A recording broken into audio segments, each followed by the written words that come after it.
really demands a shift of leadership from controlling to designing. It's a shift from controlling to designing. What does that mean? Well, leaders stop asking, how do I get more out of people? That's a control thing. How do I get more out of my people? How do I get more people? And ask themselves the question, how do I shape roles, rewards, and conversation so people's natural drivers are engaged? That is what we need to be doing. Welcome to the We.Are.Powerful podcast, celebrating the people and teams who make the changes in themselves to transform the results for others in the organisations and communities they are part of. I'm James Russell, an organisational change consultant and coach. Hi everyone, my name is Alex Sellers. I'm the founder of Blue Heron Training. We're on a mission to help people and improve cultures wherever we go. So look, we're going to be talking to some truly inspiring people with powerful stories to tell. So tune in, subscribe to make sure you get alerts when new episodes are released.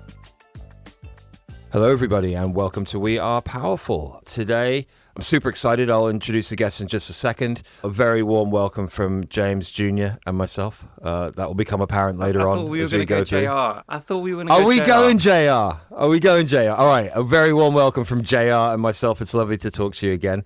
Today we have on the show James Sale, who is the creator, founder, and owner of Motivational Maps. Some of you listening to the podcast will know full well what Motivational Maps are. Some of you won't. I'll just tee it up to say that Motivational Maps have helped hundreds of thousands of people across the world for over 20 years. And I believe, James Senior, that it is your 20th year this month.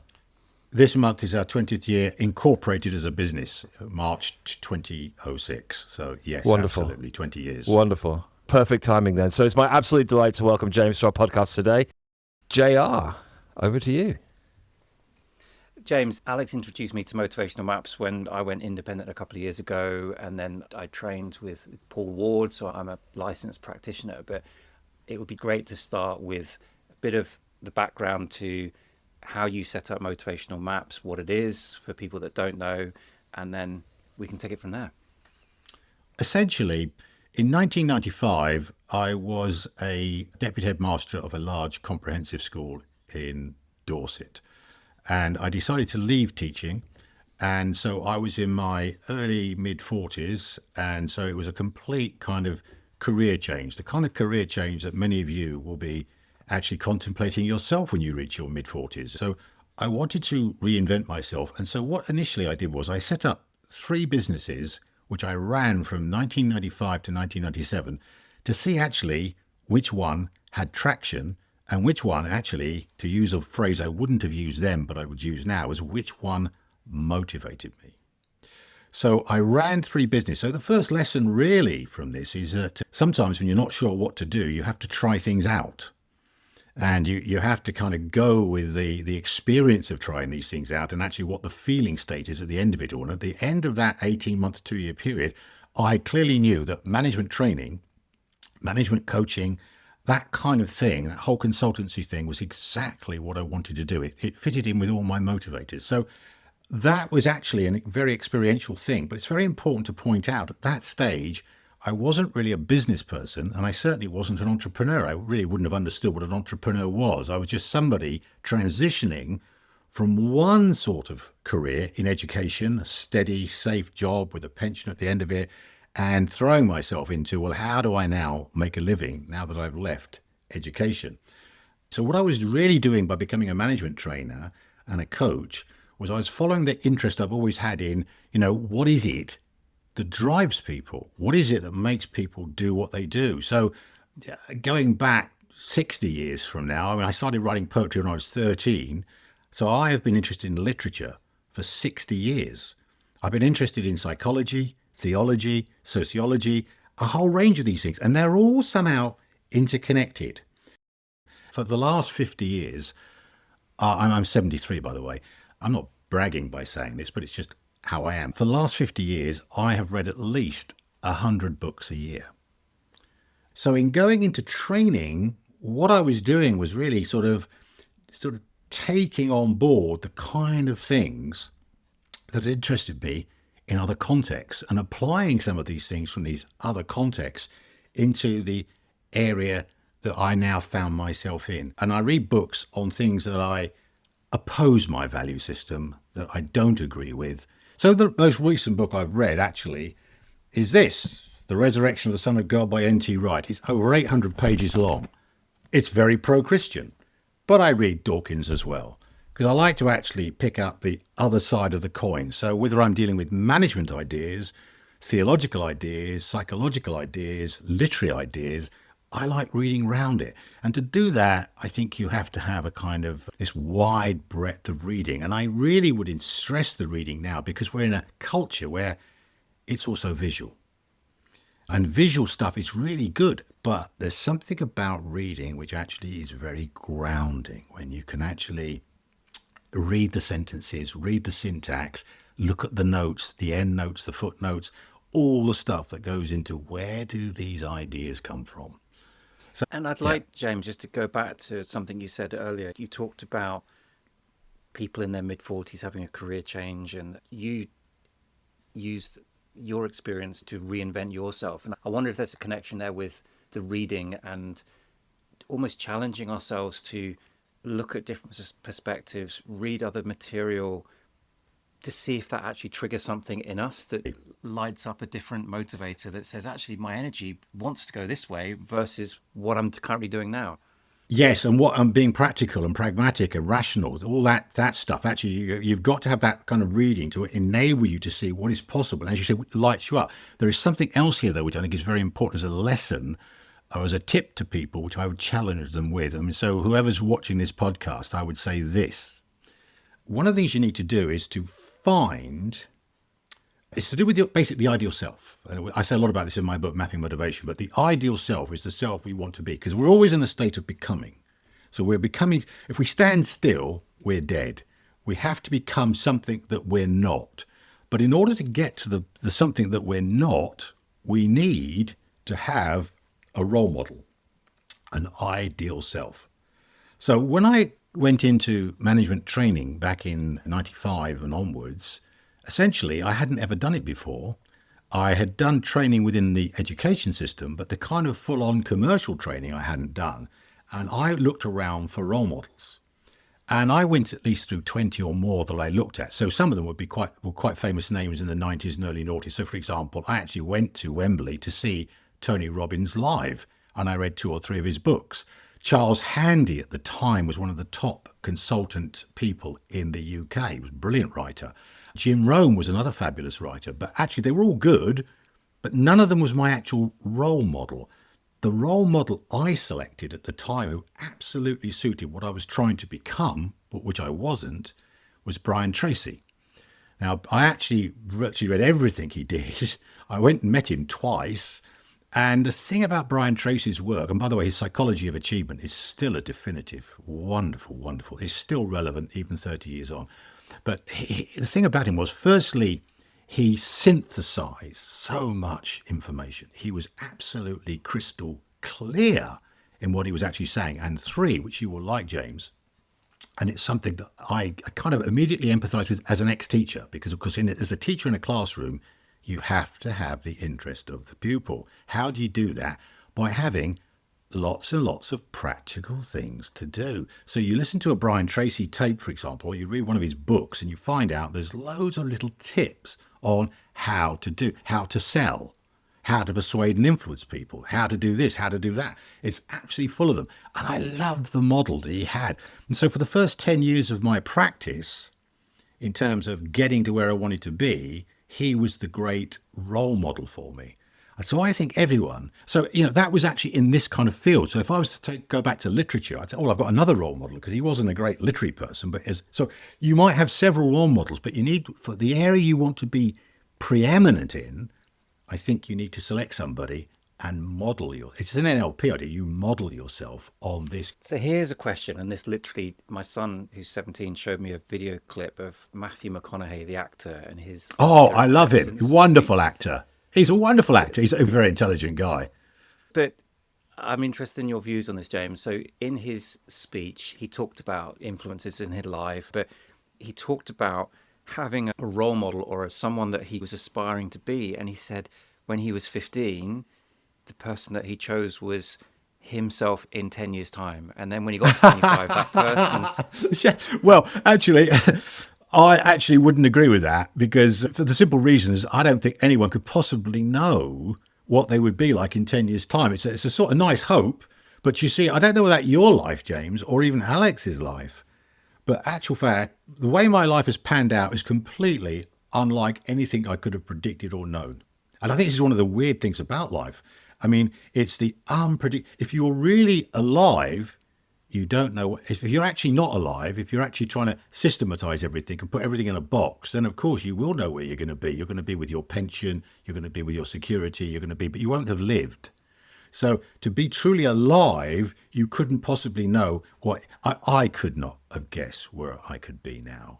In terms, I'm not saying where I am is good. Everything is a complete surprise to me. And it's something that just occurred to me, I thought might be interesting to explore, because I know that it's a real unhealthy path to compare yourself to others. And I know Yes. that's an unhealthy path, but I was just really curious about that idea of who you want to become, and maybe just go back to the becoming my ideal self.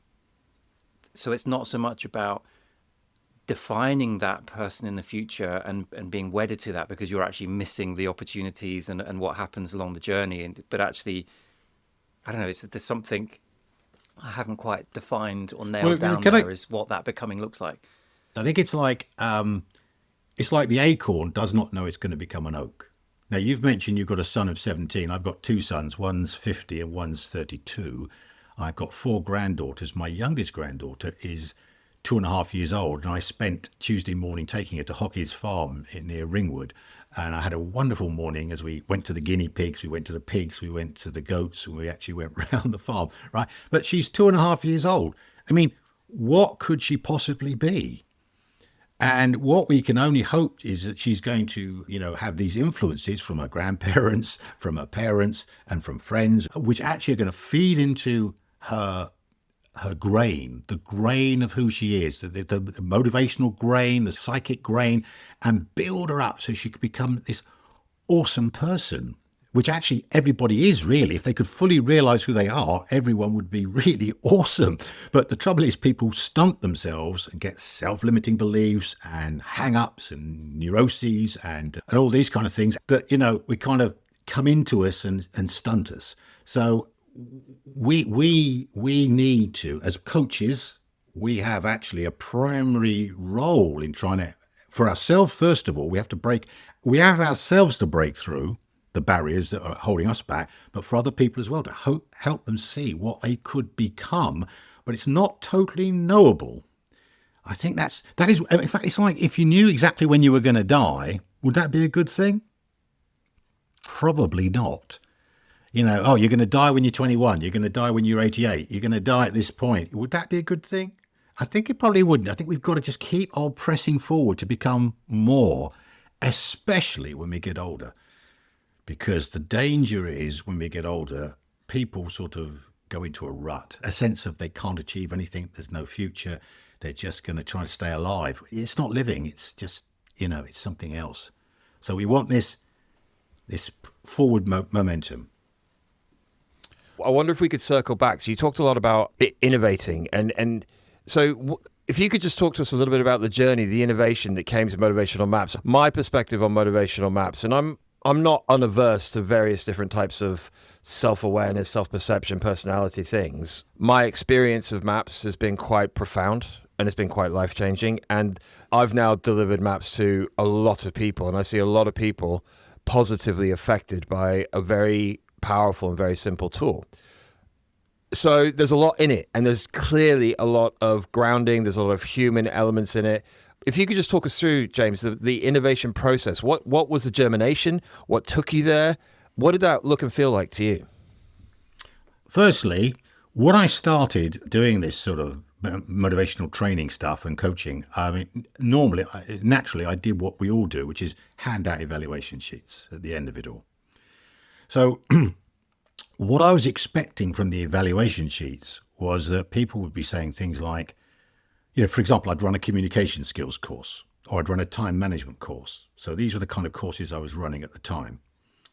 And I was expecting people to say, I really have got so much from James's course because he is so knowledgeable about communications, or he's so knowledgeable about time management. And there was lots of practical tips which I could use. But the funny thing was, I did get some of those feedback, but actually that was not the bulk of the feedback I got from the people, hundreds of people, actually thousands of people ultimately, who were on my courses. In fact, what I got was not that I was knowledgeable, which actually I pride myself on being. Actually, I do. I've written over 50 books. People weren't saying that about me. What they were saying was, that was such a motivational course. I found James really motivational. I thought, well, what does that mean? Why am I motivational? And so I then got this query in my mind as to, well, what exactly is motivation? And when I investigated it all, I found that some people were saying it's the same thing as morale, which it's not. Other people were just sort of making it as a kind of, like leadership books back in the 90s were talking about motivation as if it was just something that was there as an extra add-on, and you just added it to the ingredient you didn't have to think about it. So I began researching this, and I began this in about the year 2000, basically. But I'd say by 2001, I developed a manual handout tool based upon Maslow and based upon Edgar Schein's The Career Anchors tool. And at that point, less so, but partially based on the Enneagram. So essentially, and to answer the question, of course, which I haven't actually talked about at all, is what is the motivational map? Well, of course, it's a self-perception inventory like Belbin, which actually doesn't compare you with other people. It doesn't compare you with a standard, a criteria. It compares you with yourself, and which tells you what are the drivers that are driving you in rank order. We've all got the same 9 drivers, and it's telling you in rank order what they are. And to know that about yourself is critically important. And to know that about people you're managing or you're living with or interacting with in any kind of way is really helpful. Because when you feed the drivers, people love it. They get energized. In fact, you see, the thing is, they get more energy. And what is more energy? More energy essentially means the following thing. It means you have more life. When you ever talk about people who are depressed, for example, what does it mean to be depressed? It means lots of things. And I'm not a professional medical person, but essentially when you see depressed people, their shoulders slump, their head goes down, their eyes look weak. They actually lack energy. So energy is at the root of life. So that is why we exercise, because when we exercise, we start building up reserves of energy. It's why we should eat well, because if we eat badly, we start depleting energy. Breathing practices, actually, yoga, tai chi, start building in energy. The motivational map helps you build the energy from an emotional point of view. It's the invisible part of your psyche, these emotional deep things. It goes beyond cognitive rational thinking. It's this deep thing that you're looking for. And the brilliance of it, which I discovered in the course of my research, is that it's quintessentially a change tool because it's never fixed. I always correct people that say to me, oh, I'm a searcher. You're not a searcher. That's talking about it as if it were a psychometric tool. Currently, you have a need for meaning and purpose.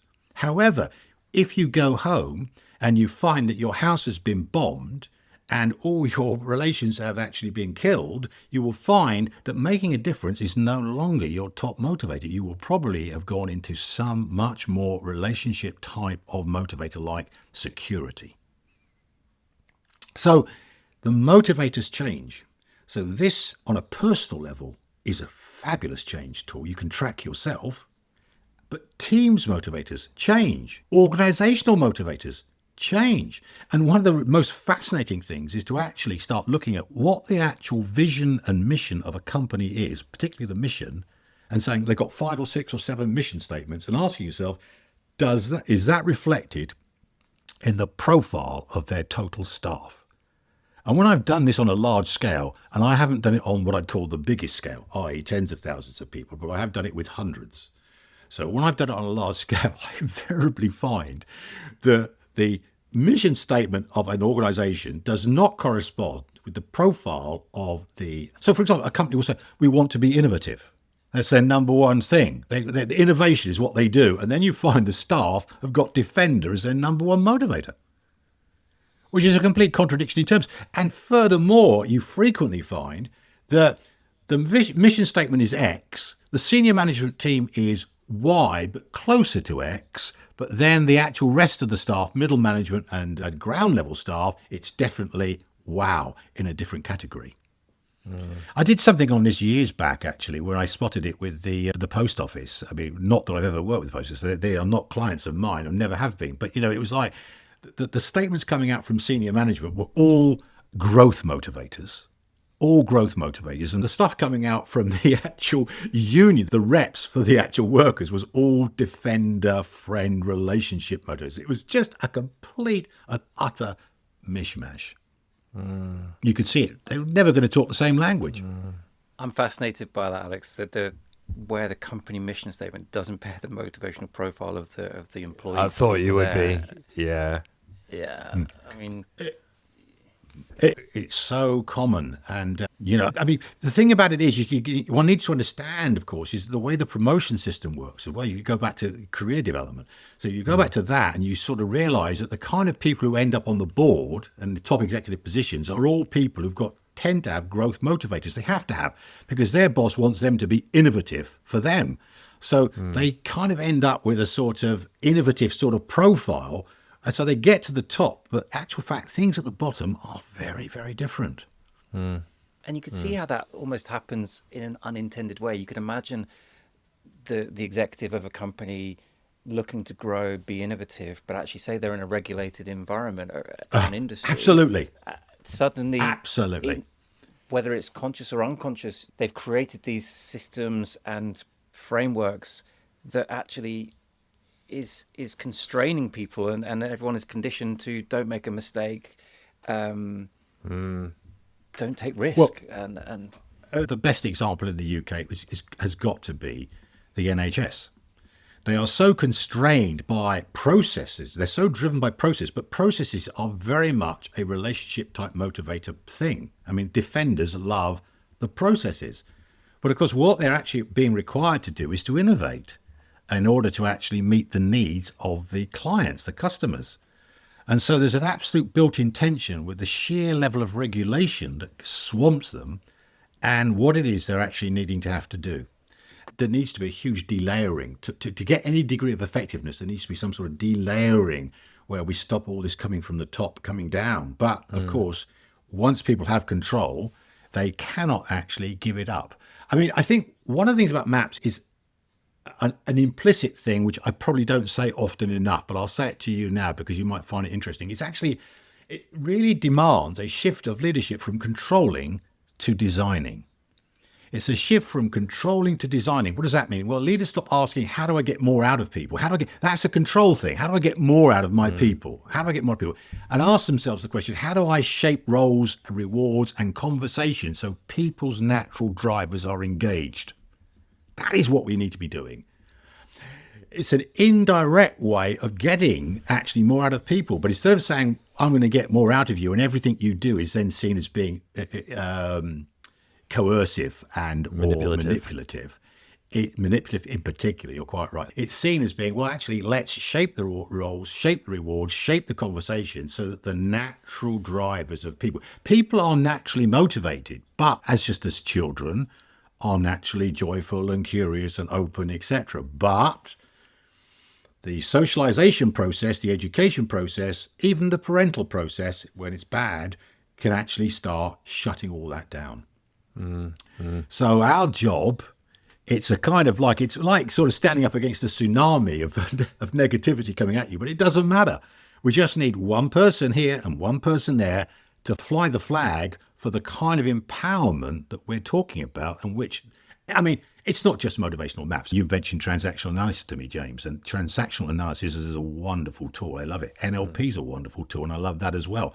There are other modalities, but maps, in terms of bulk, large numbers of people doing a map and whole companies doing a map, is an incredible tool to perceive what is really going on. And actually, that's a great word, perceive, making the invisible visible.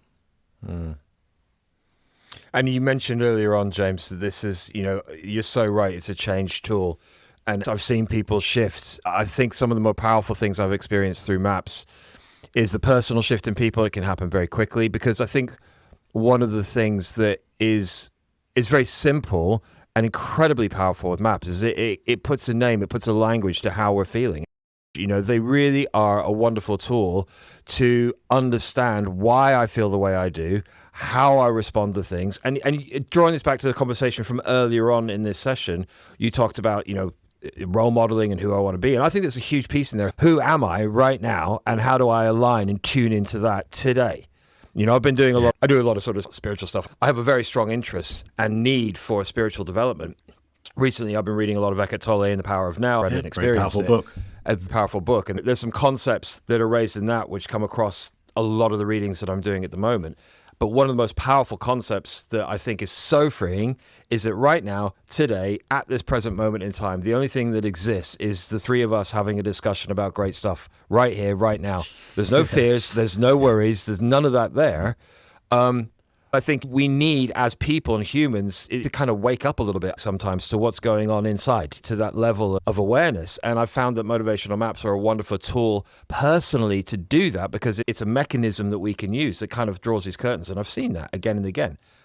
Cycling back to what James, the both of you were talking about, then you approach this from a systemic point of view, and you start to understand what's going on the systems of businesses. And we see this all the time. The businesses sometimes create constructs that are impeding and constraining them. They're going against the very grain of what they're trying to achieve. I suppose the discussion that comes from this is going back to your comment, James Sale, which I loved, by the way, I wrote that down, is to move from control to design. To move from control to design. How can people start to do that? How can leaders and businesses start to imagine this world? Because it's quite scary for people. Control brings safety, doesn't it? So the first thing of all is the naming. So if you like spirituality, you'll like the fact that the first job that God gave Adam was to name things. Name them. If you can't name them, you can't actually control them or respond to them properly. So the first thing is the naming. So on an individual level, and starting one person at a time, if somebody can realize that there's nothing wrong with them. In fact, I'm writing a book at the moment, Mapping Motivation for Students, co-writing it with Tsinghua Lu in China. Essentially, it's about the youth map. So we're dealing with people who are 12, 13, 14, 15 years old. And of course, at that age, puberty age, kind of age when you kind of, what is my identity? Who am I? If you start thinking, well, everyone else wants this, but actually I want that, I'm something wrong with me. No, actual fact, if you can name these motivators, that's really good. But the second thing that helps restore confidence, where the business owner might be thinking, oh dear, well, how can I give up control, when actual fact I've always done this, and I've got these names. What does that mean? The second thing, of course, is the metric. I mean, you've been in the thick of this, helping make this change happen. But the kind of people that were very skeptical were quintessentially accountants. Because these are numbers people. It's all about the numbers. Really, all this psychology stuff is just, it's for people who are a bit soft in the head, really. But actual fact, when you started presenting accountants with numbers, actual numbers for their staffing, it was a game changer. I think, just to sort of refine it, what would be some of your advice, wisdom, tips for leaders looking to shift organizationally and structurally? How could they make use? What tools could they make use of, maps or otherwise? What would be your suggestions to them? I think how somebody individually makes a change is one thing. How an organization makes a change is another. The first thing is what kind of business are we actually in? Are you in the business of cost? Is it the price? Are you actually going to be the cheapest? Is that the business you're in? Is it about price? Are you in the business of speed? Are you in the business of delivery? You could argue that Amazon is in the business of delivery. It's the speed at which it turns round that's absolutely astonishing. Or are you in the business of quality? Secondly, if you're in any kind of business, it seems to me that the key thing about the whole thing is got to do with relationships. So if you talk about yourself individually, you've got to ask yourself this question: what do I want? And realize that there is somebody who is the gatekeeper. So who is it that could open the door for you? If you're a business, it's actually, I've got these staff, they're going to open the door for me. So how do I get them to actually be optimal? Brian Tracy said 85% of all the problems that beset a business come from a communication issue. Now, motivational maps is part of the solution of a communication issue, but here's something else that's part of the solution to this communication problem. In fact, you tell me anybody who could truly say they don't have a communication problem, and that is Dale Carnegie. Now, I'm not advocating a Dale Carnegie course. What I am advocating is if you actually look at the simple principles of how to win friends and influence people, actually loads of coaches forget it. I mean, top of the list of those principles, of course, is listening. Listening skills are absolutely mission critical. And here's something further that I would say that I would put to your audience. See, the real nature of listening skills is this. It is the closest thing we actually have in this life to love somebody. To listen to somebody is to love them. And most of the time, we are not listening. We are hearing what they're saying. We're preparing a response, and we're moving on to the next thing. We're not actually in the present, to use the Eckhart Tolle thing that you mentioned earlier on. We're not actually there. And in fact, I could cite so much stuff about listening up, but I won't. But, you go back to the whole sort of religion thing and the confessional. What's the confessional? Somebody listens to you. What's the psychiatrist's chair? Somebody listens to you. What is the parental role? Somebody is listening to you. And either you feel loved or you don't feel loved. So I'm not going to say to you, use this process, use that process, or whatever. What I'm talking about is some simple things. So many coaches I've met who've got all these fancy ideas, and yet when I see them in action, they're not listening. And the same is true of MDs, CEOs, CFOs, HR professionals. HR professionals may be particularly guilty of it. They're so busy with systems. Are they actually listening? And by the way, I have to tell you this little story anecdote. I had a few years back a company, big company, and I actually had the chief learning officer of the company. It was in my training session. And this was just so brilliant. She was the chief learning officer. And guess what? Expert was her lowest motivator. And I told her then and there, I said, you know what? I said, let me ask you a question first. I said, before we go any further, I said, do you set up all the training for all the people in this company? You are responsible for organising all their training. She, oh, yes. She said, yes, I do it all. And then she went through a whole scenario of what she did. Yeah. Let me ask you, do you actually go on any yourself? And she just stopped, and I knew immediately, well, not really, no. I said, well, you need to understand, over time, you are going to lose credibility. I said, because over time, people will notice that you're always going on about courses, but you never go on any yourself. I said, you will have a credibility problem. If you don't have one already, I said, you'll have one within 3 years.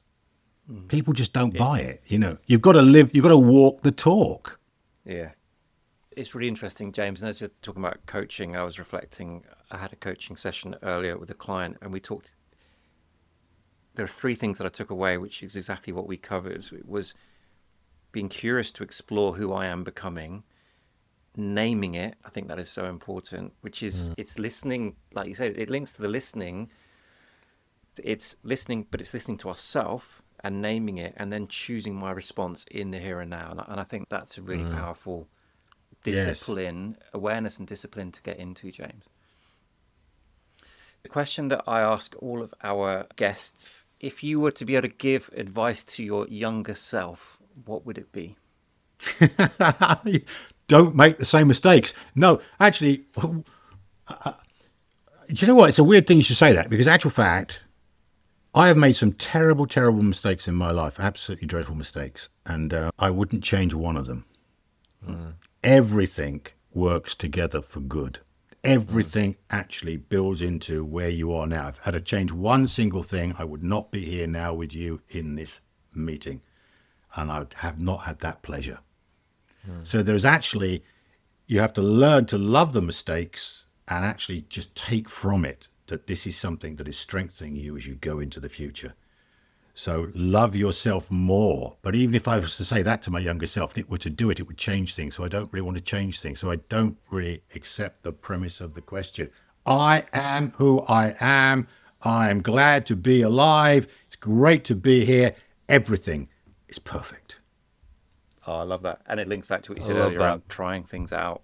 Go on, Alex. I think, James, picking up on some of the themes that have come out of the talk today, the journey, the development process. I was linking your love of literature, and I've seen a lot of your posts coming through, and I can see that coming through. Your love of development and critical thinking and exploration and journey in line with acceptance of who I am now and what is, and you mentioned love mistakes. And I think there's some really powerful messaging in there.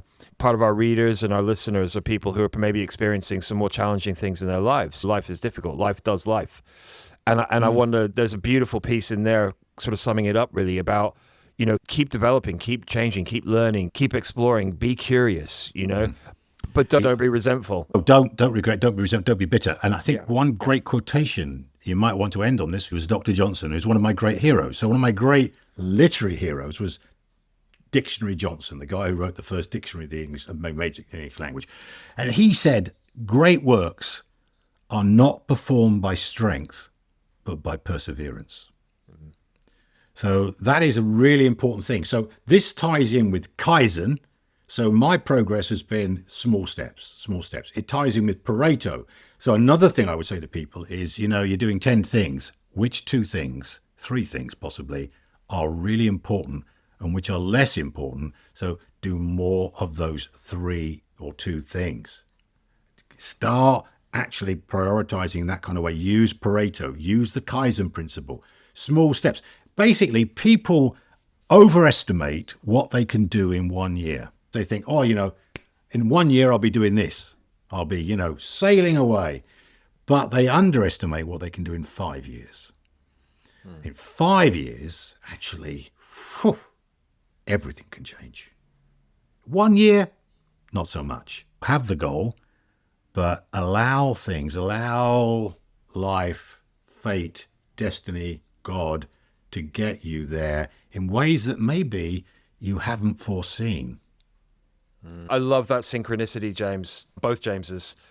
And I'm seeing more of it now, just popping up in different readings, different people that I'm hearing and speaking to, these things that keep coming back. And one of the key things, you talked about listening. We keep cycling back to listening, James. It comes from a lot of our podcasts. And then there's that element of just be still. Hold on, let me overthink this. Yeah. I do it all the time. But actually, if I'm still, that's when the magic happens, whatever that is. Well, it's the intuition. It's the moment of intuition. It's the moment where the body speaks, not the head, and not even the heart. The body is speaking to you. And that is so powerful. This has been a fantastic conversation, James. We could have gone on for a lot longer. Thank you so much for giving up your time and sharing some of those insights and tips with us and our audience. If people want to find out more about Motivational Maps or find out more about you, where can they find you? Well, they can find me at www.motivationalmaps.com, where the company is. They can find me at www.jamessale.co.uk. And to be quite frank, I've got about 5 or 6 different websites doing different things. So just type in James Sale. You will find me. I will find you. I love that film. Great line. What a great film. What a great find. Yeah. Oh, I love it. Well, thank you. So if you've liked this episode and enjoyed hearing what we're talking about, please subscribe, pass this on to other people that you think might find I shall certainly be passing this on to other people. Thank you, James. And a major promo of this when it comes out. Brilliant. And check out our other episodes and have a look at the website wearepowerful.org for more content and useful links. Thank you very much.